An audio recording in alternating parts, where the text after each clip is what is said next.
Hi guys, welcome back to my channel. It's Intentional Favor. Yes, if you are new here, thank you so much for tuning in. On this channel, I film about faith, lifestyle, studying abroad, and social work. So please don't forget to hit the red subscribe button and be part of this amazing family. And to my returning subscribers, thank you guys for coming back as always. So guys, yes, the series on staying back after your studies in the UK is back again. Yes, it's fully back. And like I promised in the first few videos on this series, I'm not alone in today's video. We have a special guest. Yes, I'm just going to introduce her briefly and then you will hear from her. You'll be seeing me, I said it the other time about privacy. So you'll just be seeing me, but you'll be hearing her voice. Yeah. So she's actually a graduate of the University of Chester. Oh, yes. So all of you wanting to come to University of Chester, we are many and we are building relationship. So how did we meet? Actually, I think how we met was through the peer mentoring, whatever it's called, your peer mentoring. So my university, University of Chester, they have peer mentoring that they do. So you can volunteer to be a mentor, and then if you are coming in as as a student, international or home student, you can actually choose to have mentors. So based on what you want, and then what the mentors when they apply to, they now match you. So of course, I'm an international student, and I applied to be a mentor. And she was coming in as an international student then, and chose to, she wanted to have a mentor and all of that. So that's how I was put, like we were matched together. So I was her mentor, she was my mentee. That was how we met. We've been talking on the phone even till now. I've not met her in person, and I think this video is the first time I'll be making video calls with her because it's just been all about chatting and calls and all. And I'm happy that she's a graduate. As a matter of fact, I think she rounded off her program before me, but of course I graduated before her. Yes, I graduated before her. Anyway, enough of all those long talks. She is here, and I'll just be asking her a few questions. And she's here to share her success story of how she obtained her tier 2 visa sponsorship after her studies, after doing her master's program in the UK. So, our guest, hello, you're welcome. Let's hear from you. Just give us a shout out so that we know you are still there with us. Okay. Hi, everyone. It's nice to be here on this platform. I'm also a subscriber of Intentional Favor. Hey! It's been a nice journey so far, and I think Mesoma is an amazing personality. I'll just put it that way. And like she rightly said, somehow she managed to do an awards ceremony before me. Yeah. So, but mine is upcoming as well anyway. So, Yes, and even before the graduation, she already got her visa sponsorship. I mean, she's on tier 2 visa, but look at me. I'm not even on tier 2 visa yet. I'm still here basking in my tier 4 student visa, but hopefully my status will change soon. Amen. All right, so I think just because I want this video to be more of an encouragement to everybody out there, I know I have filmed a video previously about courses with high job prospects.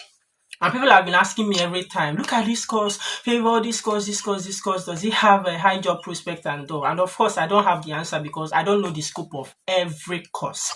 So I think I'll start by asking you, what course did you study at the university? yeah, so at the University of Chester, my program was Masters in Infection and Immunity. Oh, Masters in Infection and Immunity. Guys, I don't know anything about this course. This is one of those courses that you will hear, you'll be like, wow, it sounds interesting, but there are courses in this world, So yeah, so her Masters is in Infection and Immunity. All right. So would you say, are you practicing what you did your Masters in now with your tier 2 visa sponsorship? No, I am not. Okay.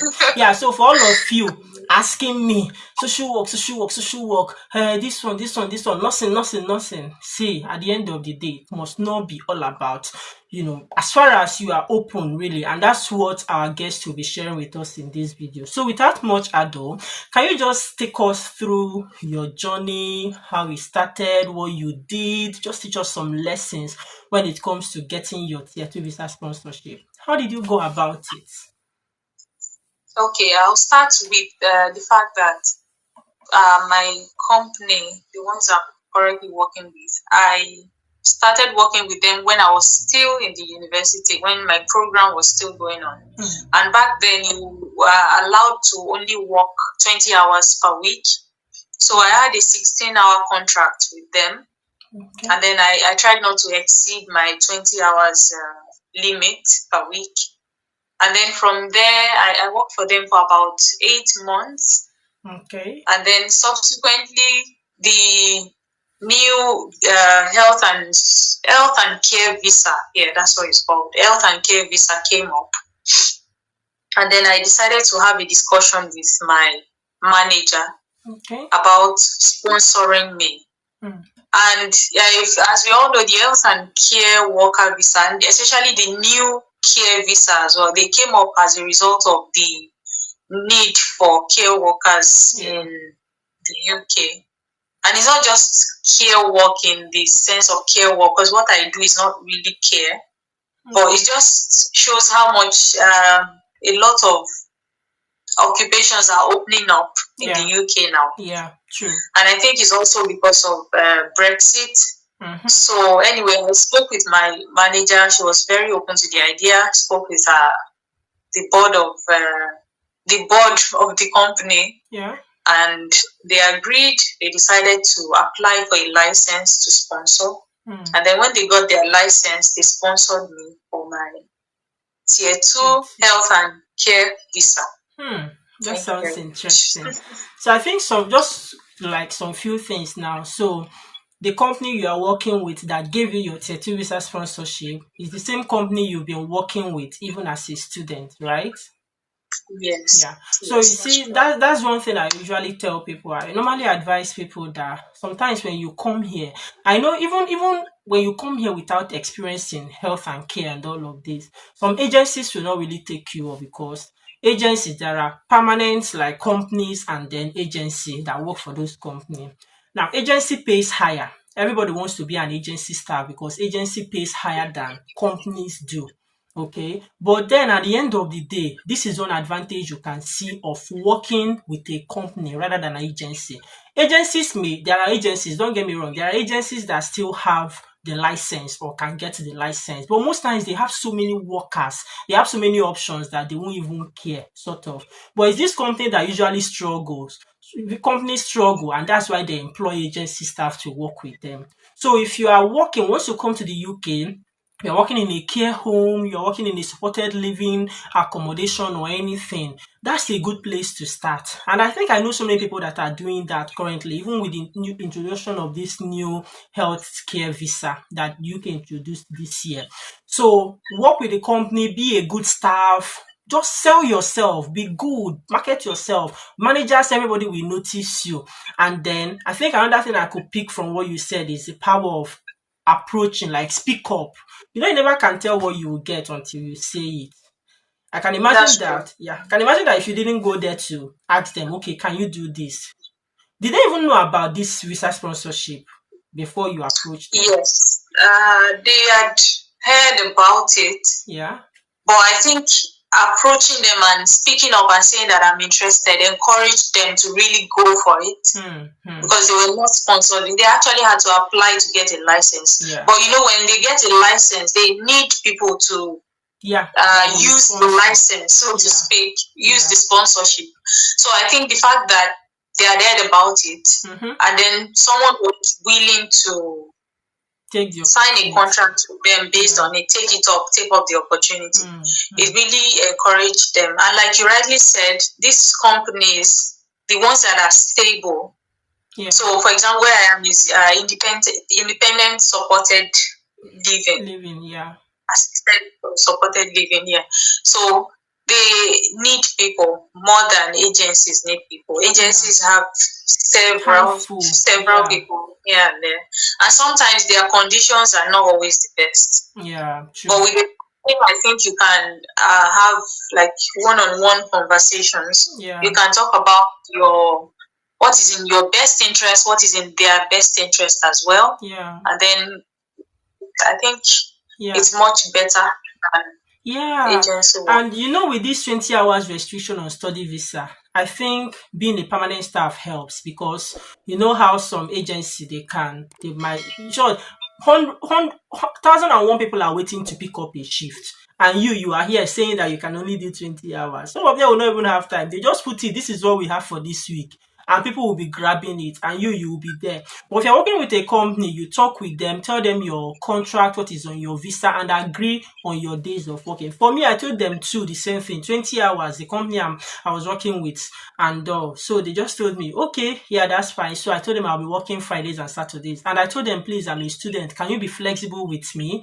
Because as a social work student, we are on placement this day. Next day, we are not on placement. We are on holiday this one, we are not on holiday. So they agreed that they will be flexible with me, and they always give me my hours and my shifts, and that's help. So the power of speaking up is very, very important because this is a clue for you. So whatever company you are working with or anywhere you are, ask them for that opportunity, and I'm sure definitely they will give it to you. And I can tell you, if you remember one of the videos I filmed recently about my tier 2 visa sponsorship journey, where I'm working currently, when I started with them, they don't have the license. They just gave me 3 months contract to work with them till my visa expires. But along the line, I just worked with them. Maybe they just like me or something. They started considering getting it. And they're in the process of getting it now. I shared that already in a video.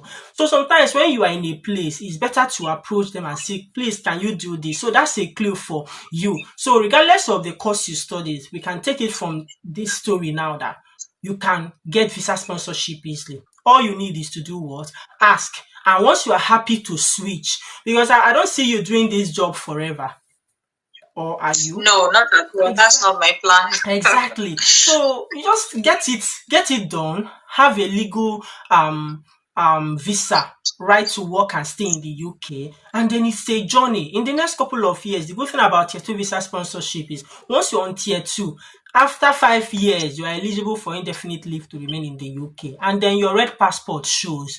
Once you're on tier 2 visa, you don't need to take the 10 years route to get your UK visa passport, your UK passport. No, it's just 5 years. 5 years, 6 years, you get your passport. So that's the good thing about it. So sometimes it's very good to be open. It's very good to speak up and have this at back of your mind about getting a permanent job with a company. Agency is good though, they pay higher, but sometimes when you know what you have at the back of your mind, it's good to start building up that relationship. Because what do you have to say about how approachable managers, colleagues, senior work colleagues are in this company, like employers and all? What's your opinion about them? I think generally in the country, because of uh, I think their labor laws are better. I will put it that way. They want the best for their company, and they know when they have employees that cannot speak up, employees that are always grumbling and not Mm, happy with their work, it's going to affect the whatever it is they are trying to whatever service they are trying to render in the yeah, company. yeah, So I think it helps them to be a bit more relaxed. They want people to be able to speak up. They want to do reviews. They want to get better every mm-hmm, time. mm-hmm, So they're actually approachable as long as what you're saying is going to help everybody, and yeah, as long as you're being polite about it. yeah, I think it's okay to be able to speak up to yeah. these people. Yeah. Yeah, they are very, very approachable. So in essence, guys, what you can pick up from this story, there are so many lessons, and don't wait for me to pinpoint them for you. I hope you are grabbing them. Another thing to actually note is you did not you were still on your student visa. You had the option of Yes. graduate route visa. Were you not eligible? Yes. University of Chester sent me an email that I'm eligible. I'm sure they sent you the same Yes. email. Yes, they sent it to me. So as long as Yeah. you graduate, and when they call something an award board, Yeah. that's when they sit on all the results Yeah. and they accept the final marks. Yeah. So as long as you graduated at the expected time, they send an email to you to Yeah. say you are eligible to apply For for the graduate the post-study visa. work visa. Yeah. So I But was eligible, but I did not want to go for it because, as you highlighted in one of your videos, yeah. it's actually the getting a TSU visa is a better route. It Yeah. counts towards your stay in the UK. The Yeah. post-study work visa does not count towards your stay in the UK. Is that But not what the to be fair, guideline it's told about us? it's Exactly. about priority as well. To be Yeah. honest, it's about priority. It's about God's favor. Because what if you It don't doesn't really click. get the then you Yeah. can go for that option. But it's always better to consider getting a tier two visa first of all. Really, First of exactly. So that's it's why people always are better to people have consider always it. been asking me, why didn't you go for graduate visa? Why didn't you go for graduate visa and all of that? It's just because I know that this is a better option than that. Now, just like you said, if at the end of the day, let's say towards the end, like now my visa is expiring very soon in 2 days time, for instance, and I've not gotten my certificate of sponsorship, I will quickly apply for my visa because the good thing about this country is that as far as before your visa expires, you have applied for another visa and you are waiting decision, you are allowed to stay in the country until they give That's you, yeah, they make a decision. So that's the option. So, but there is something about, I'm sure if you didn't put it in your heart that I don't want to go for this graduate visa, I want this. If you had relaxed, you eventually end up going with the graduate visa, then finally come back to yes, this one. So why not go yes, straight to something instead of going from here? Because after the end of 2 years post-study visa, if you don't get a tier two visa, you are going back to the country, to your country or something. So why not go straight? Just have it at the back of your mind. I want you guys to be intentional. On this channel, it's all about intention. Yeah, intentionality is the code. That is it. Just be intentional. This is what I want, and I'm going for it. I want you guys to learn that from me and also learn it from our guests. This is what I want, and I'm going for it. This is a better option than this. This one is not bad, though. It's not entirely bad. Okay, let's keep it as a plan B instead of making it our plan A. Let tier two visa sponsorship be your plan A. Then at the end of the day, you come back to the plan B in case plan A doesn't work out. Yeah. So thank you so much for being here. I don't know if you have any final word for our viewers, anything to say to them before we conclude. it's just like you said, be intentional. There's something about this country. There's a grace somehow. It's the fact that if you put your mind to it, you can do it.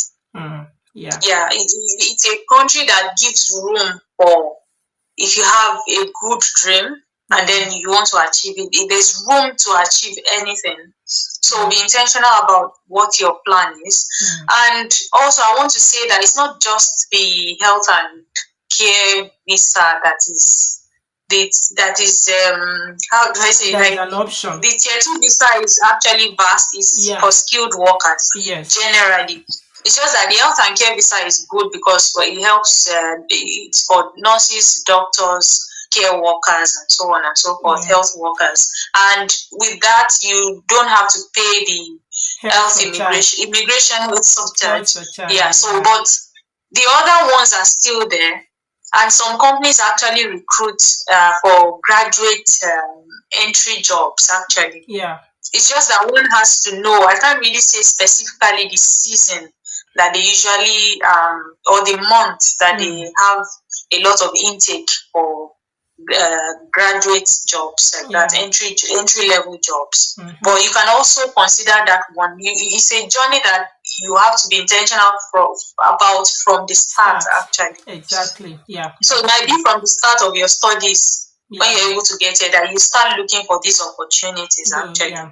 there's so many opportunities, Yeah. not just in the health and care sector, other Yeah. sectors as well. Yeah. Thank you It's very just that you much. might have to look at bigger cities. They Yeah. always have more Keep an open mind. opportunities.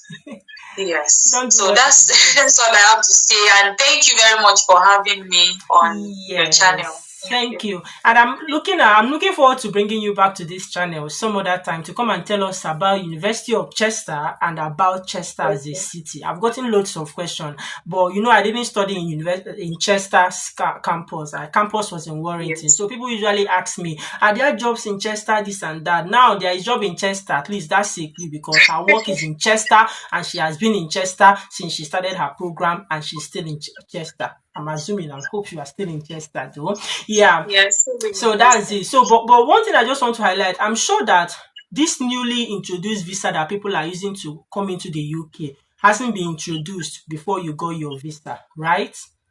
No, it It has not. hasn't, It has exactly. It's not. just a regular My health visa is and a care different visa category. that nurses used to enter right from time. Yeah, Yes. that's good. All Yes. right. Thank you so much for coming around, and we look forward to having you again. I'm saying it so that you have it Thank at the back of you. your mind that you'll I be actually look coming. forward to coming on your channel next time. Thank you, Oh, everyone. thank you. All right, guys. So that's it for this video. If you have any questions for her or any other thing you want us to talk about, leave them in the comment section and we can continue this video right there in the comment section. But please don't forget to give this video thumbs up, subscribe if you have not, share this video with as many people that you think might need it. And I'll be seeing you in my next one. Until then, stay blessed, remain intentional, and take care of yourselves. Bye.